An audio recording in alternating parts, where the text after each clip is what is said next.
François Mauriac disait « Dis-moi ce que tu lis, je te dirai qui tu es, il est vrai, mais je te connaîtrai mieux si tu me dis ce que tu relis. » Que fait-on de ces livres quand on immigre dans un nouveau pays, surtout dans un pays où l'on parle un langage autre que sa langue maternelle? En attendant de maîtriser une nouvelle langue, quel soulagement de trouver près de chez soi une bibliothèque publique avec une offre de livres écrits dans sa langue maternelle.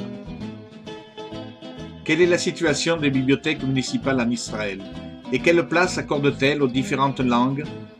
Pour en savoir plus, nous sommes allés à la rencontre de Victor Ben-Haim, surnommé le père des bibliothèques publiques en Israël. Victor Ben-Haim a été pendant plus de 30 ans le directeur mythologique du département des bibliothèques publiques au ministère de la Culture et de l'Éducation. Il a pris sa retraite depuis peu. Il a à son actif une sorte de révolution culturelle en Israël. Victor Ben-Haim nous a donné rendez-vous à la médiathèque de Holon, le joyau des bibliothèques d'Israël.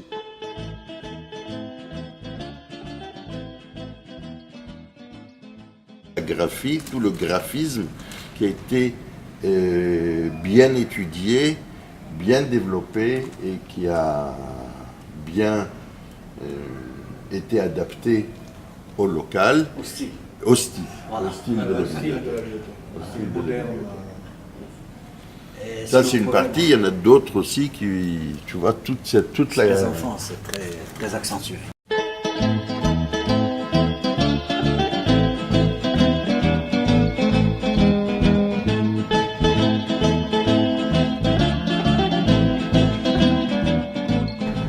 La guerre des 6 jours a été le moment décisif de notre décision, ma femme et moi, de monter en Israël.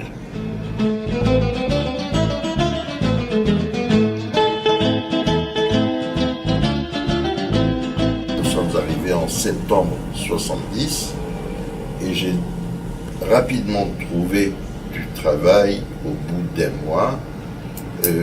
C'est vrai que j'avais fait une maîtrise d'hébreu en France, l'école de bibliothécaire, je n'ai pas eu de problème à trouver rapidement du travail. Je me suis retrouvé au ministère assez jeune et au bout de 5-6 ans, j'ai été nommé directeur du département des bibliothèques et en effet, j'ai dirigé ce département pendant plus de 30 ans. Une des grandes révolutions que j'ai réussi à faire, et entre autres grâce à la loi, ou l'amendement de la loi sur les bibliothèques, parce que la loi sur les bibliothèques existe depuis 1975. En 2008, grâce à l'amendement de Michael Malchior, qui était le président de la commission de l'éducation à la Knesset, a pourvu les bibliothèques de budget substantiel. Une des conditions que nous avons exigé, que le prêt redevienne gratuit. Dans ce qu'on appelle Choukra Carmel, qui a de l'argent, et leurs enfants, ils n'étaient pas éduqués dans une tarte. Quand ils ont vu que c'est gratuit, moi j'ai remarqué qu'ils venaient de... Mais alors, c'était extraordinaire parce qu'ils venaient de Batiam, ils venaient de partout. Et ça augmentait le nombre de lecteurs. C'est-à-dire, ce n'est pas les fidèles de la lecture, c'est des gens qui étaient plutôt dans le football. Alors maintenant, ils ont compris que les enfants devraient être ici et ils viennent, ils ne lâchent pas ce forum-là. Très important. C'est vrai. Vous savez, ça a fait une influence de dire gratuit, c'était... התיקון לחוק הספריות, הספריות בארץ פרחו, יש להם הרבה יותר אפשרויות ועצמאות למנהלים בעיקר. Existe-t-il une offre spécifique pour les francophones, et ce au vu de l'accroissement de l'alliance francophone? Une des initiatives que j'avais prises dans les années fin années 70, c'était de promouvoir les fonds dans différentes langues. J'ai essayé de développer des fonds dans les bibliothèques où se trouvent des francophones, en français, et plus tard en russe et en espagnol. Une grande partie des bibliothèques possède un fonds, pas forcément important, et qui ne se renouvelle pas malheureusement suffisamment, qui peut donner une réponse aux besoins de lecture des francophones. Ce qui est très important de comprendre, que la bibliothèque municipale est un service au service du public. Si le public n'exprime pas ses désirs, le bibliothécaire, en fait, travaille en fonction de ce que lui pense être les livres qu'il faut acheter. S'il y a une demande, et si cette demande est appuyée par un certain nombre de lecteurs, le prêt, l'achat de livres en français pourra se faire. Les bibliothèques vont changer. Les bibliothèques ont déjà changé. Le livre a changé.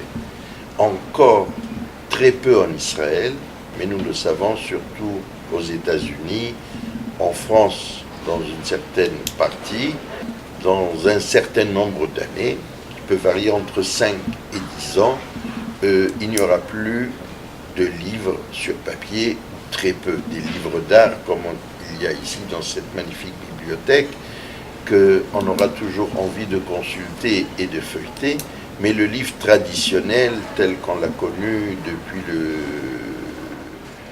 fin du Moyen-Âge jusqu'à nos jours, et le livre imprimé depuis Gutenberg jusqu'à nos jours, va disparaître. Alors, les bibliothèques, quel est leur rôle dans cette transformation? Eh bien, à la limite, il n'y aura pas de changement. Comme nous offrons gratuitement des livres sur papier aux lecteurs, aux États-Unis, une grande partie des prêts de livres se fait de façon numérique. Tu empruntes un livre numérique à la bibliothèque.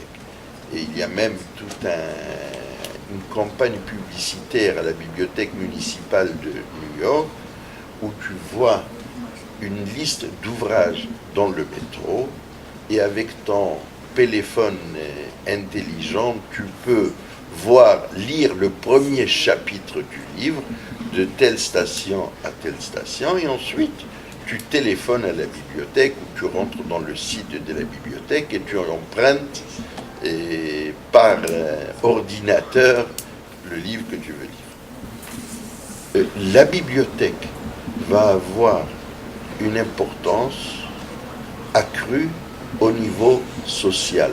La bibliothèque est un lieu de rencontre. On aura besoin de trouver un lieu public, agréable, esthétique, où on peut se rendre et échanger un point de vue avec un autre lecteur, avec le bibliothécaire.